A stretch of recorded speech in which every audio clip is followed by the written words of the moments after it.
What's growing on, gardeners? If you ask me what is the biggest source of confusion in the gardening space, it would be fertilizers. There are so many types. What are the differences? What type should I be using? Are some better than others? On today's video, I break down the differences in fertilizer types and rank them from best to worst so you can feel confident that you are fertilizing your plants the right way. If you're new to the channel, please subscribe, hit the bell for notifications, and check out my Amazon store and Spreadshop links in the video description for everything I use in my garden and awesome custom apparel and gear. What is the best fertilizer for your garden is controversial and can vary based on your unique situation. In this video, I will do my best to break down how these fertilizers work so you can make an informed decision when it comes to the right fertilizers for your garden. Ultimately, the rankings are my opinion based on my years of experience. No matter your decision, I will place links to the fertilizer products featured in this video down in the video description for your convenience in case you decide to incorporate any of them into your fertilizing routine. The number one ranked best fertilizer for your garden is technically not fertilizer at all. It is compost. Now, while compost is technically not fertilizer as we understand fertilizer to be today, it is technically the original fertilizer. It is what we used as humans for agriculture for thousands of years before fertilizer technically existed. Fertilizers, as we understand them today, are concentrated sources of nutrition for our plants. So because they are concentrates, they rely on human intervention to some degree. If you go out and you buy a fertilizer, whether it's organic or inorganic, that fertilizer was manufactured by humans somehow. Compost, on the other hand, is just raw biological matter. It's decomposed urine and feces and plant material and animal parts and other things that have broken down over time. In order for it to be finished compost, it has to have been completely decomposed, so you basically no longer recognize the original materials that were put in, and it basically is just a black humus. So if I break this bag open right here, you'll see all compost just kind of looks like this. It kind of looks like just a forest floor, because that's basically what it is. And it should have little to no odor. It should just basically smell like dirt. The reason why compost is so important to add to our garden is it is more than concentrated nutrition for our plants. It is a living, breathing, thriving ecosystem. You get more than just macronutrients and micronutrients. You get trillions of bacteria, billions of fungi, a whole living ecosystem of organisms that is going to come along with it, and it is going to help bring your soil to life. Your plants need more than just nutrition to live. They need a healthy, thriving ecosystem to process the nutrients and to help them uptake all of those nutrients from your soil. And that is what makes compost so unique and irreplaceable in the garden. Just like you can't build a nice house without a strong foundation, you cannot have a healthy, thriving garden without strong soil. So before we even think about planting things in our garden, we need to build that soil so it is healthy and alive and breathing, because that is the foundation of the house that we are building. If you were to take a dead, sandy lot and then pump that soil full of fertilizers to help feed plants that you planted in it, you will not get results as good as if you planted them in healthy soil and gave them less fertilizer, because that whole microbiological web, that is a real thing. Your plants literally have a symbiotic relationship with the soil. So if you don't build that strong foundation with compost first, all of the other fertilizers, well, they're just not going to do it for you. So before you plant anything in your garden, make sure you build your soil with lots of compost. Make sure that every time you sow seeds or you transplant things out into your garden, you add compost. Make sure that when your garden is done for the season and you're ready to put your beds to rest, you add compost. That way you can re-nutrify the soil. Keeping a constant source of fresh compost added to your garden a few times a year, so you are constantly adding back in those bacteria and fungi cultures into your soil. That will keep it alive and active, and that is the key to having healthy plants. We don't even want to worry about fertilizers before we worry about our soil first. Now that we have the soil health taken care of, let's move into the actual concentrated fertilizers. The number 2 ranked best fertilizer for your garden is going to be an organic all-purpose granular fertilizer. And an organic all-purpose granular fertilizer is going to be made with, generally speaking, whole animal parts. So because they are formulated from the parts of animals, they contain all of the micronutrients, the macronutrients, and the different amino acids that were inside that animal. So they are, generally speaking, nutritionally complete. Now, while we have 3 different bags of fertilizers in front of us, and they are different colors, different brands, and different NPK ratios, they are all-purpose fertilizers because it all comes down to the ingredients. Let me show you. Now, if you look at the ingredients on the bag of this Job's Fruit and Nut Fertilizer, you will see that it is derived from feather meal, bone meal, processed poultry manure, and sulfate of potash, and it has an NPK ratio of 3:5:5, so it's 13% NPK per volume, and it also has 8% calcium and then 0.5% magnesium and 1.6% sulfur. So basically over 23% of what you get in this bag of fertilizer are macronutrients for the plant. Now, this Dr. Earth's bag is made out of alfalfa, fish bone meal, potassium sulfate, and kelp, and it has an NPK ratio of 2:2:2. So 6% of this bag is your actual macronutrients. So this has almost 4 times less total fertilizer in it than that Job's product, even though the ingredients are somewhat similar. This Espoma plant tone actually has the widest variety of ingredients, and it's derived from feather meal, poultry manure, bone meal, alfalfa meal, green sand, sulfate of potash, and sulfate of potash magnesia. And it has an NPK ratio of 5:3:3 with 5% calcium, 1% magnesium, and 1% sulfur. So this is basically 18% macronutrients per the bag. So as you can see, all of these fertilizers are derived from similar things, but they have pretty significant differences in the amount of fertilizer concentrated within these bags. So while you can use all of these things as an all-purpose fertilizer, you can see some are definitely stronger than others. So people ask me all the time, what is the best all-purpose fertilizer that I should buy?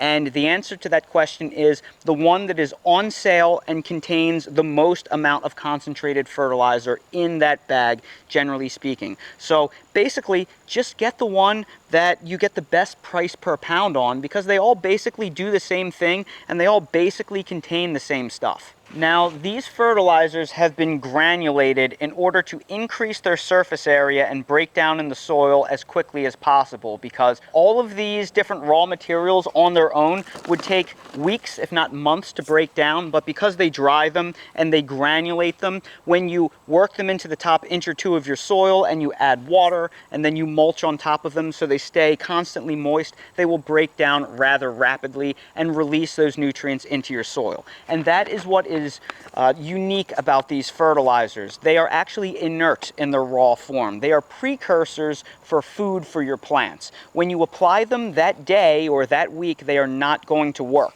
They have to be decomposed. They have to be consumed by the bacteria and the fungi in your soil, and as they are consumed and decomposed, the nutrients leach out for your plants. So it's very important that you understand how these fertilizers work. You want to apply a couple tablespoons around each plant. You want to massage them into the top layer of the soil about an inch or two. You want to water them in very well to increase the rate of decay, and over time they will slowly trickle feed your plants, and your plants will grow based on the nutrients found in those fertilizers. The third best fertilizer ranked for your plants are your organic soil amendments. Now, these are not complete fertilizers in and of themselves. They are actually a component in the organic all-purpose fertilizers. Some of them may actually sound familiar because I read some of these off the bags of the all-purpose fertilizers that I just featured. Some of my favorites are bone meal, blood meal, crab and lobster shell meal,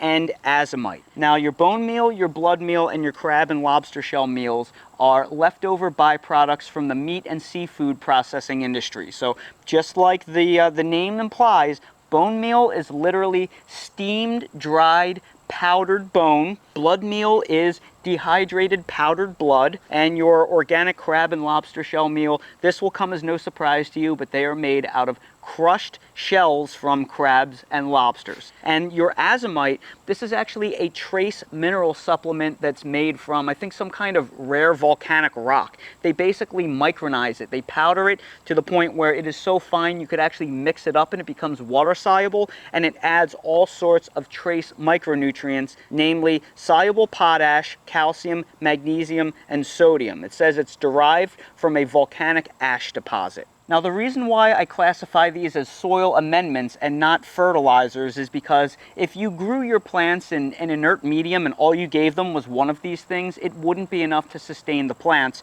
because on their own, they do not contain every single thing most plants need to survive. But that being said, each individual product targets something different that a plant needs. For example, bone meal is extremely high in phosphorus and calcium, as you would expect, because it is made from bones. So this is incredibly helpful for growing stronger roots, developing bigger bulbs on things like tubers and root vegetables, and they also help in the blooming process with your fruiting vegetables. So adding bone meal to your soil can really help boost blooming on things like tomatoes and peppers and eggplants. Blood meal, on the other hand, contains almost no phosphorus and potassium, but it's about 12% nitrogen per volume. So it is fantastic for growing leafy greens, and it is great to help green up your plants if they're looking a little bit yellow and they're developing a nitrogen deficiency. Your crab and lobster shell meal is not going to be the greatest fertilizer in the world because the chunks are so big that they will take a long time to break down. But what this is great is it is great for adding trace micronutrients to the soil, and it contains a compound called chitin, which actually helps inhibit root knot nematode growth. So if you have sandy soil like I do, rich in root knot nematodes,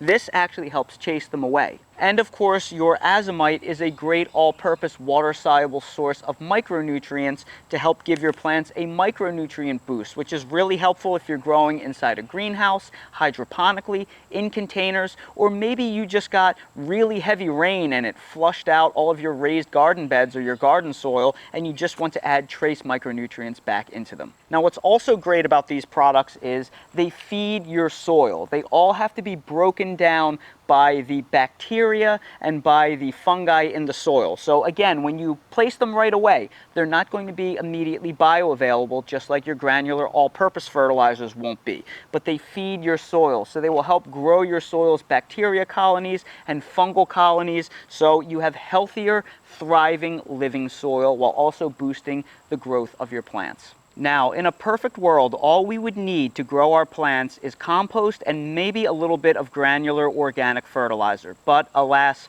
we do not live in a perfect world. We grow non-native species where they're not supposed to be. We grow in containers. We deal with weather problems. And for that reason, sometimes we need these types of fertilizers, which brings me to fertilizer number 4 ranked, and that is your organic water-soluble fertilizers. Now, my favorite organic water-soluble fertilizer is Alaska fish fertilizer. So it has all of the nutrients that you will find inside of ground up, pulverized, fermented fish. So for that reason, this feeds your plants and your soil. It's really good stuff.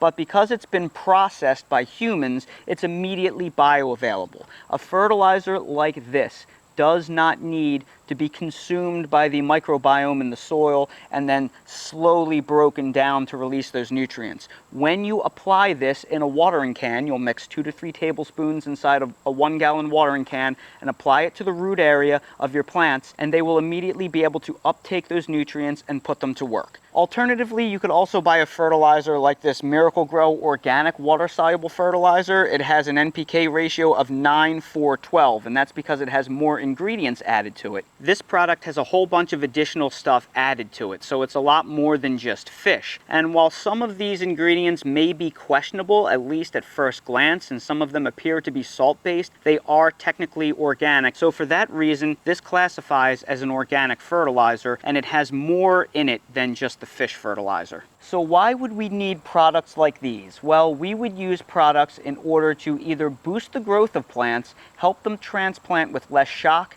or correct an immediate nutrient deficiency.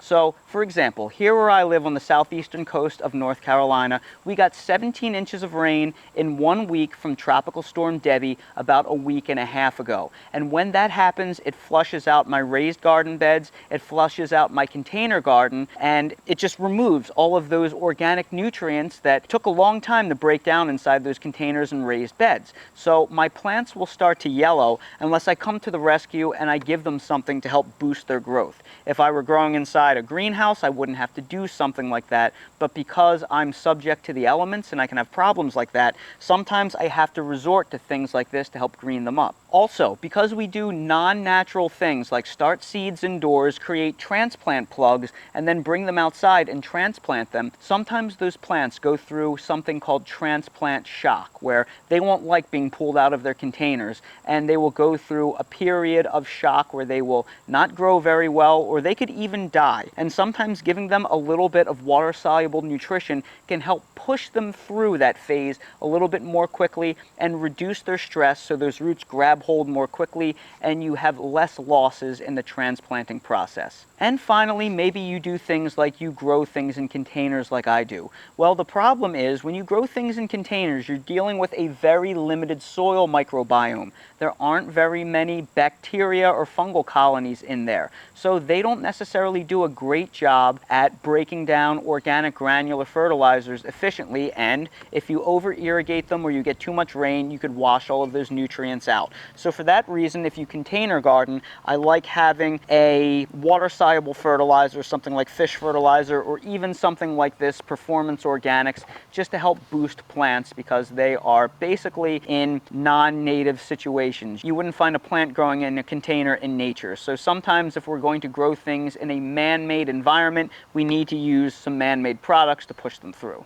The fifth best type of fertilizer ranked for your garden are going to be your inorganic water-soluble fertilizers. Now, unlike the fish emulsion and the Miracle-Gro Performance Organics, which are derived from basically whole foods that have been either fermented or superheated or broken down to the point where the nutrition is immediately bioavailable, these are your salt-based fertilizers, like your nitrates and things like that. So for that reason, they are not considered organic. Now, these don't feed your soil at all. They simply target the plants. So when you give these fertilizers to your plants, you would mix them at the recommended strength, at the recommended concentrations inside a watering can, and then you would pour it on the plant's roots and they would be able to uptake that nutrition immediately. But it will do nothing of benefit to your soil. It's only going to target the plants. So you're not doing anything healthy to your soil by giving your plants these fertilizers. So for that reason, we would want to use these sparingly. So that being said, why would we want to use these fertilizers in our garden? Well, we would want to use these fertilizers for the same reasons that we'd use the organic water-soluble fertilizers to boost our plants' growth, to container garden, or to correct a nutrient deficiency, but we can do it with these products a lot cheaper. Now, in a perfect world, we would only use the organic ones because, well, they're a lot better for our soil overall. These don't really do anything positive for our soil, but these are a tiny fraction of the price compared to the organic. So for that reason, you can get a lot more production using these fertilizers. Now again, if you want to be a 100% organic gardener, you wouldn't use these at all. If you are not concerned about being 100% organic, I would really only use these in the event of a super heavy rainstorm that flushes out your container garden and you need to give them quick nutrition. These are good for container gardens. For me personally, I don't believe in the concept of organic container gardening because a container garden is pretty much the least natural medium that you could possibly grow your plants in. So why would you be 100% organic in a container that basically defies nature? That being said, a lot of us have to garden in containers because we don't have a big yard. I love container gardening. I'm not knocking it. I'm simply saying if you're going to garden in a container, they don't do a great job being grown 100% organically. So if you're going to grow in a container, I don't think it's all that bad to use these types of fertilizers. Now, when it comes to an in-ground garden, I would only use these if you want to boost your plant's production and you're certain that it will do so. So for me, because I have so many issues in my climate in the humid southeast that gets a ton of rain growing tomatoes, I have found that I can keep my tomatoes alive and productive more often if I give them a little bit of a product like this about twice a month, once every 2 weeks. So for that reason, I have found value in it for my heaviest producing plants and for my container garden. If you choose to use these products, I would recommend you do your own research and find out if they are right for you. And fertilizer number 6 comes at the absolute bottom of my list, and that is the slow release pelleted inorganic synthesized fertilizers. Now these are the fertilizers that come in those little colored pellets, and they are processed in such a way that they shed very slowly. So instead of releasing all of their nutrients at once, like the water soluble fertilizers that you mix in a watering can, they take a little while longer to break down. And they are typically what you find that you dump inside a spreader and spread on your lawn. Those fertilizers are the absolute cheapest fertilizers that you can buy in terms of price per pound, and for that reason they are very attractive to people because you can add fertilizer for very little money. But in my opinion, they don't belong anywhere near your garden. Now I do use them for my front lawn because I live in an HOA and I have to treat the front yard with weed and feed because I live in an HOA. But aside for use on my lawn, I don't let these anywhere near my garden because in my opinion, I don't think they do anything well. You can make a real argument for the water-soluble inorganic fertilizers that you put inside a watering can because it's really easy to fertigate your crops. They legitimately do increase yields and they can correct nutrient deficiencies immediately. And if you grow in a container garden, they're actually a really good thing to use. But these things just don't do anything well. If you apply them to your containers or to your garden, they're not really going to do that much right away. They actually tend to shed the nitrogen component a little bit more quickly than the other components, so you can actually wind up giving your plants too much nitrogen all at once. And they don't do anything to increase your soil health. So if you want something that's going to take weeks or months to work, just use the granulated organics because they're going to break down more completely, they're going to have a much better micronutrient profile, and they're actually going to feed your soil and keep the bacteria and the fungal colonies in your soil happy. So if you have time on your hands, just use an organic slow release fertilizer. These things are the cheapest fertilizers on the market for the reason.